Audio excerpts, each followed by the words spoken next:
Namanya Budi, 25 tahun, anak bungsu dari keluarga petani di desa kecil di Jember, Jawa Timur. Sejak kecil ia terbiasa hidup sederhana, bangun subuh membantu ibunya memasak nasi jagung, lalu ke ladang menemani ayahnya memanen singkong atau merawat kambing. Tapi di balik kesederhanaan itu, Budi punya satu mimpi, mengangkat derajat keluarganya dan membangun rumah yang layak untuk orang tuanya. Setelah gagal dalam beberapa percobaan kerja di kota, Budi tergiur iklan penyalur kerja ke luar negeri yang menjanjikan gaji besar dan fasilitas lengkap. Seorang agen bernama Pak Maman datang ke desanya dan menawarkan peluang kerja di sebuah peternakan sapi di Perth, Australia. Gajinya bisa sampai juta sebulan, kerja bersih, makan ditanggung, kata Pak Maman meyakinkan. Budi pun tertarik, ia pinjam uang dari tetangga, gadaikan motor peninggalan kakaknya, lalu membayar biaya administrasi puluhan juta. 2 minggu kemudian, Budi berangkat ke Jakarta dengan janji tiket dan visa kerja yang akan diberikan di bandara. Tapi sesampainya di sana, ia diberi tiket tujuan Darwin, bukan Perth, dengan visa turis. Nanti ada orang yang jemput di sana, ucap Maman singkat, menghilang setelah itu. Setibanya di Darwin, tidak ada siapa-siapa yang menjemput. Pak Maman tidak bisa dihubungi. Budi mondar-mandir di bandara sambil membawa tas ransel kecil berisi beberapa baju, 2 bungkus mie instan, dan uang saku pas-pasan dalam rupiah. Ia bahkan tak tahu cara menukar uang atau berbicara bahasa Inggris dengan lancar dalam kebingungan. Ia berjalan keluar bandara dan mengikuti instingnya menuju pusat kota. Di tengah panasnya matahari dan jalanan asing, ia menyadari satu hal, ia telah ditipu. Tidak ada kerja, tidak ada penjemput, tidak ada harapan. Setelah 2 hari tidur di taman kota dan makan dari roti sisa di tempat sampah minimarket, Budi merasa putus asa. Namun, ia tetap bertahan berjalan tanpa tujuan di sepanjang pinggir pantai Middle Beach. Di sanalah takdir mempertemukannya dengan seseorang yang akan mengubah hidupnya. Seorang perempuan bule berambut pirang sedang duduk sambil melukis langit senja. Budi berjalan tertatih, matanya sayu, bibirnya kering. Perempuan itu menatapnya dengan wajah khawatir. "Are you okay?" tanyanya pelan.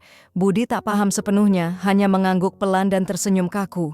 Tubuhnya lalu ambruk tepat di hadapan perempuan itu. Tubuh Budi jatuh ke pasir tak sadarkan diri. Perempuan bule yang menemukannya langsung panik. Ia menaruh kuas dan kanvasnya, lalu mendekat, memeriksa denyut nadi dan nafas Budi.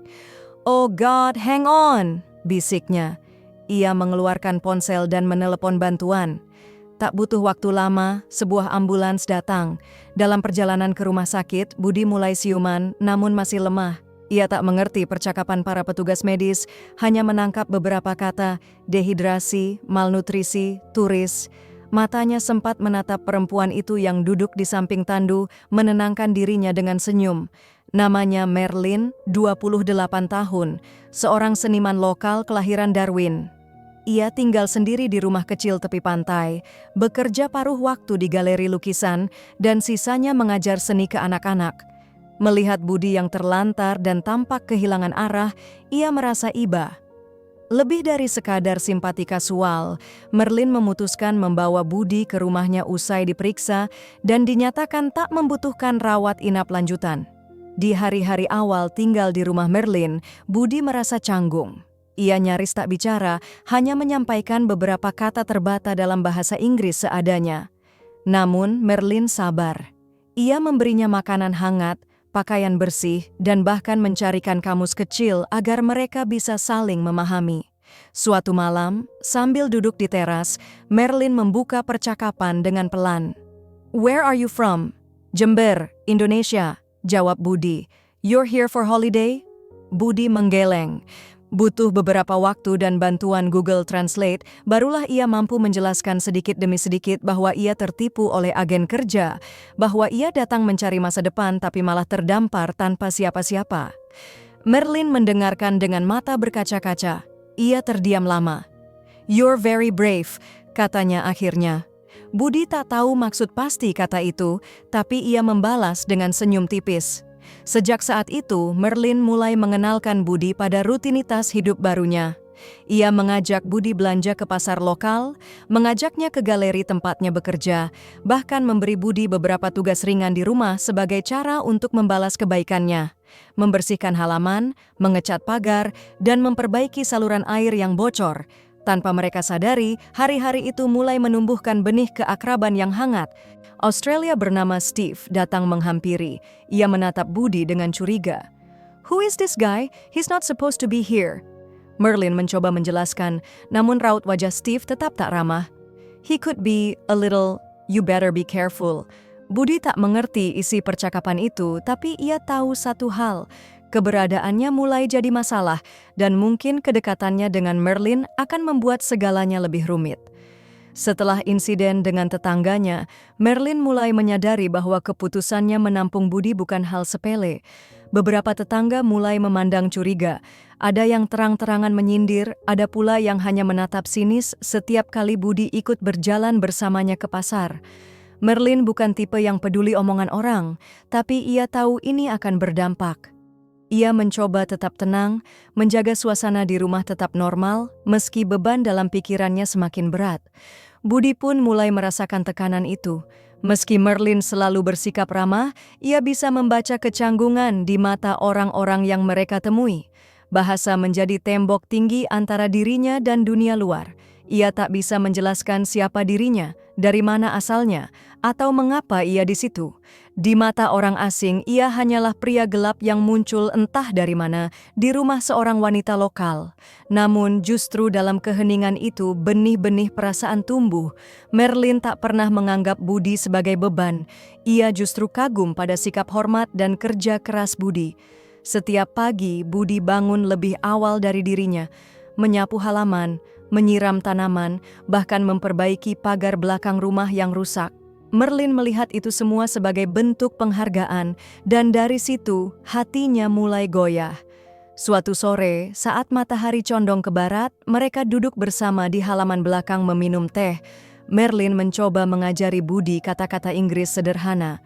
"This is a cup," katanya sambil mengangkat cangkir. "Cup," Budi meniru. Senyum Merlin mengembang.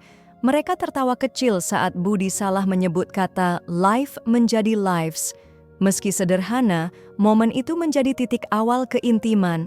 Maka, mereka mulai sering bertemu lebih lama dari biasanya. Sentuhan kecil terasa lebih berarti. Namun, kebahagiaan itu terusik saat Merlin mendapat surat dari imigrasi. Sebuah pemberitahuan inspeksi rutin yang akan dilakukan terhadap tempat tinggal warga setempat yang dilaporkan menampung pendatang ilegal. Merlin tahu ini pasti ulah tetangganya. "Budi," katanya malam itu dengan nada pelan, "you might be in trouble. They could send you back." Budi tak mengerti sepenuhnya, tapi dari raut wajah Merlin, ia tahu bahwa situasinya genting. Ia menunduk, menggenggam tangannya sendiri, dan berkata lirih, "Saya tidak ingin pulang." Merlin menggigit bibir. Ia sadar, ini bukan cuma soal hukum, ini soal seseorang yang sedang memperjuangkan hidupnya. Dan entah sejak kapan, hidup itu mulai menyatu dalam kehidupannya sendiri. Dalam diam, mereka saling menatap di tengah malam yang sepi. Keduanya menyadari ini bukan sekadar pertolongan. Ini mulai berubah menjadi sesuatu yang lebih dalam, lebih rumit, dan mungkin lebih berbahaya. Hari-hari berikutnya dipenuhi kecemasan. Merlin mencoba bersikap tenang di depan Budi, tapi ia tahu waktunya terbatas. Surat dari petugas imigrasi menyebutkan tanggal inspeksi. 1 minggu lagi rumahnya akan diperiksa, dan jika Budi ditemukan tanpa dokumen resmi, ia bisa ditahan dan dideportasi. Merlin mulai mencari solusi. Ia mendatangi seorang pengacara komunitas untuk berkonsultasi. Kemungkinan dia bisa tinggal legal itu kecil. Dia masuk pakai visa turis, dan kalau sudah overstay, statusnya otomatis ilegal. Jelas sang pengacara. Paling aman dia serahkan diri lalu ajukan suaka. Tapi itu pun sangat sulit. Sementara itu, Budi mulai merasakan perubahan. Merlin kini sering keluar rumah dan tampak lebih murung. Ia tidak tahu pasti apa yang sedang terjadi. Bahasa masih jadi kendala, tapi instingnya kuat. Ia mencoba mencari tahu dengan membuka laptop milik Merlin, menerjemahkan sebagian pesan email menggunakan aplikasi. Dari situ ia mengerti ia dalam bahaya. Malam itu Merlin menemukan Budi duduk sendirian di halaman belakang. Matanya menatap laut gelap yang tenang. Ia mendekat, duduk di sampingnya. "Kamu takut?" tanya Budi terbata. Merlin menatapnya lalu mengangguk. "Yes, for you, for us." Budi menatap perempuan itu. Kata us menggema di kepalanya. Ia tahu arti katanya, dan itu cukup membuat dadanya bergetar. "Kalau saya pergi, kamu sedih?" lanjut Budi. Merlin tak menjawab, ia hanya menunduk. Tapi, lalu dengan gerakan lembut, ia menyentuh tangan Budi. Genggaman itu sederhana, tapi di baliknya penuh makna. Tak ada lagi yang perlu dijelaskan. Perasaan mereka sudah sampai ke tempat yang sama. Namun, takdir seolah tak memberi mereka waktu. 2 hari sebelum inspeksi, Merlin menerima telepon. Seorang tetangganya, Steve, melaporkan langsung keberadaan Budi ke kantor imigrasi. Petugas akan datang lebih cepat besok pagi. Merlin panik. Ia segera pulang menemui Budi yang sedang mengecat pagar belakang. "Budi," panggilnya. "Listen, you must leave tonight." Budi bingung. "Leave? Kemana?" "Anywhere. You can't be here tomorrow. Please, trust me." Budi berdiri diam menatap wajah Merlin yang penuh ketakutan. Dunia yang baru saja terasa hangat baginya kembali terasa dingin. Ia hanya punya satu tempat berlindung dan kini tempat itu pun tak lagi aman. Dengan mata berkaca-kaca, Budi mengemasi barangnya malam itu juga. Ransel kecil, jaket tipis, dan sisa uang hasil kerja kasar yang diberikan Merlin, yang diam-diam ditaruh di depan pintu. Merlin memeluknya erat. "Budi, disappear. I'll find you." Budi mengangguk menahan air mata. Ia tak tahu kemana akan pergi, tapi ia tahu satu hal. Ia harus tetap hidup untuk mimpi, untuk keluarga, dan kini untuk Merlin. Malam itu, Budi melangkah ke dalam gelapnya kota asing. Ia tak tahu apakah langkah itu akan membawa perpisahan atau awal baru yang lebih dalam. Malam itu, Budi berjalan menyusuri kota kecil di pesisir utara Australia tanpa arah pasti. Lampu-lampu jalanan tak memberinya kehangatan, hanya memperjelas sepinya langkah. Ia tidur di halte bis beralaskan jaket tipis, menahan dingin dan kerinduan yang semakin dalam. Tanpa dokumen, tanpa pekerjaan, dan tanpa tempat tinggal, hidupnya kembali berada di titik nadir. Namun, jiwa keras kepala pemuda desa Jember itu tak mudah patah. Esok paginya, ia mencari kerja kasar di area dermaga. Ia bertanya dengan bahasa Inggris patah-patah pada para pemilik perahu dan gudang. Berkali-kali ditolak, hingga akhirnya seorang pria keturunan Vietnam bernama Mr. Bow, pemilik bengkel kecil di dekat pelabuhan, memberinya kesempatan. "You clean your life, no talk too much," ucapnya singkat. Budi mengangguk. Ia mengerjakan apapun, mencuci perahu, membawa drum solar, hingga memperbaiki jaring nelayan. Bayarannya kecil dan dibayar tunai, tapi cukup untuk makan sehari dan menyewa kamar sempit di atas toko kelontong milik seorang imigran tua dari India yang tak banyak bertanya. Sementara itu, Merlin gelisah. Setelah Budi pergi, hidupnya terasa kosong.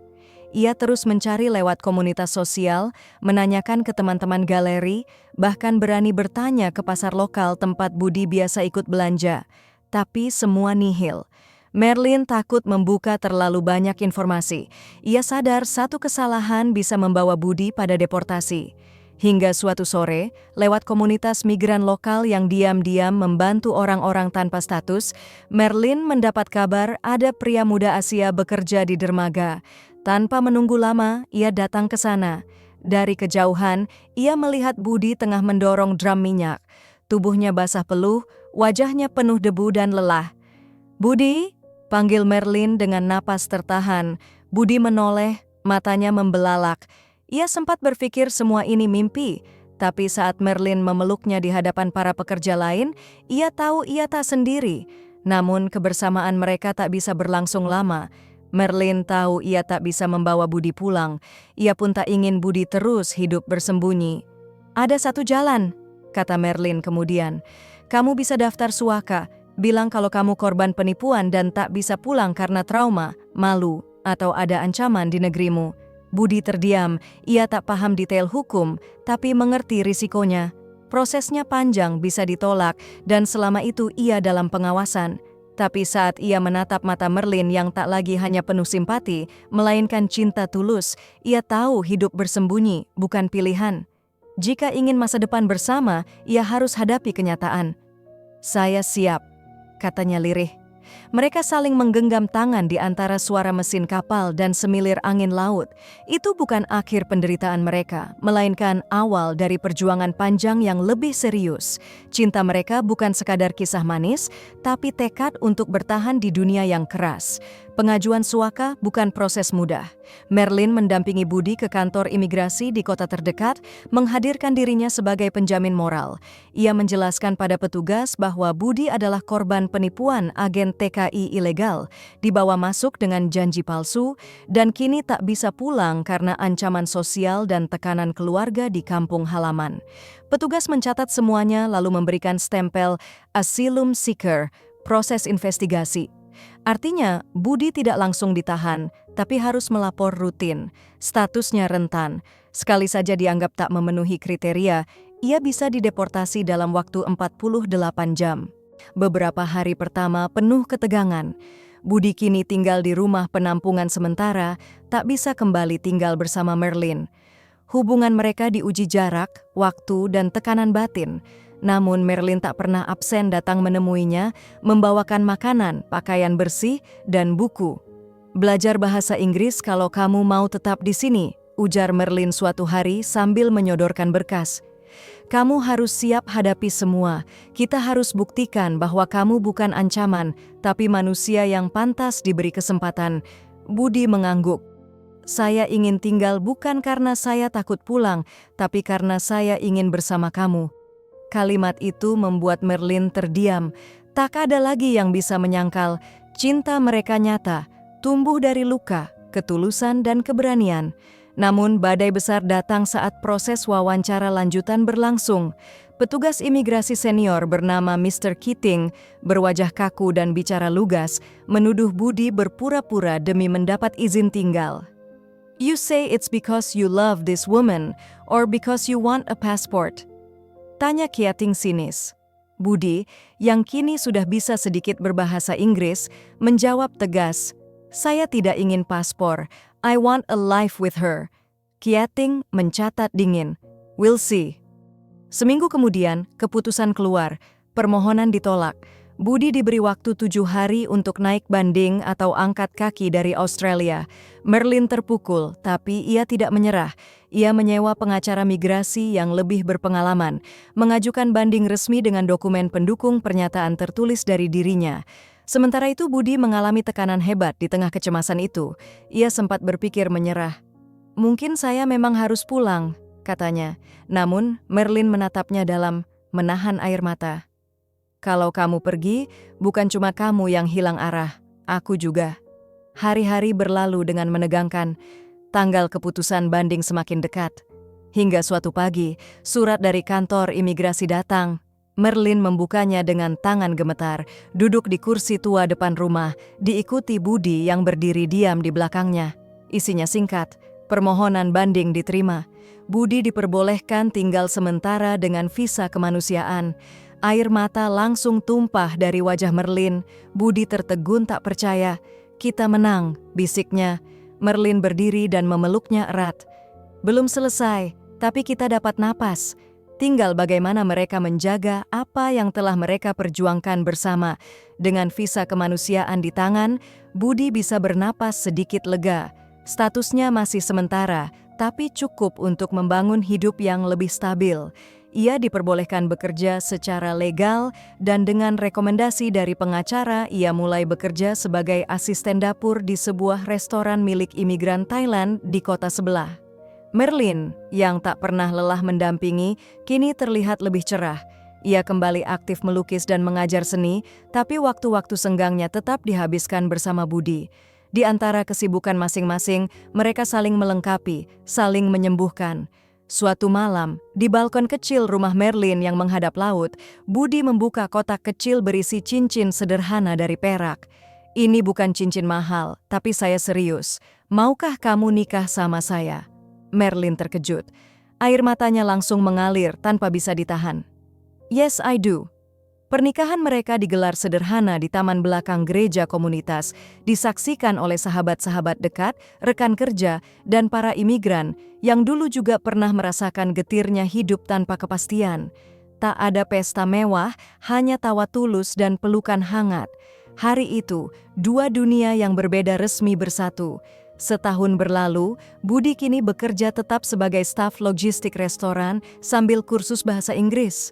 2 malam seminggu, Merlin menggelar pameran seni bertema perjalanan, kumpulan lukisan yang menggambarkan transformasi dari kesepian menjadi cinta, dari luka menjadi harapan. Lukisan favoritnya adalah sosok pria muda yang berjalan menyusuri pantai dengan ransel, menatap cakrawala luas. Judulnya Takdir Berpihak. Mereka masih menghadapi tantangan. Proses pengajuan permohonan residensi membutuhkan waktu dan ketelitian, tapi kali ini mereka tidak lagi berjuang sendiri. Komunitas di sekitar mereka mendukung. Merlin bahkan mulai membuat blog tentang kisah imigran dan cinta lintas negara. Kisahnya sendiri menjadi inspirasi banyak orang. Suatu sore, Budi duduk di teras sambil menyeruput teh, memandangi laut yang dulu menyambutnya dalam pelarian. Kini, laut itu tak lagi tampak asing. Di dalam rumah, Merlin sedang bermain gitar kecil, menyanyikan lagu berbahasa Indonesia yang dia pelajari demi Budi. Rumah mereka mungkin tak besar, tapi penuh dengan tawa, kompromi, dan cinta dari seorang pemuda Jember yang tertipu penyalur dan terlunta-lunta di negeri asing. Budi menemukan sesuatu yang lebih besar dari sekadar visa. Tempat yang ia sebut rumah bukan karena dinding dan atap, tapi karena perempuan yang menunggu dan mencintainya tanpa syarat. Dan di negeri asing itu, cinta mereka bukan hanya selamat, tapi tumbuh dan mengakar kuat.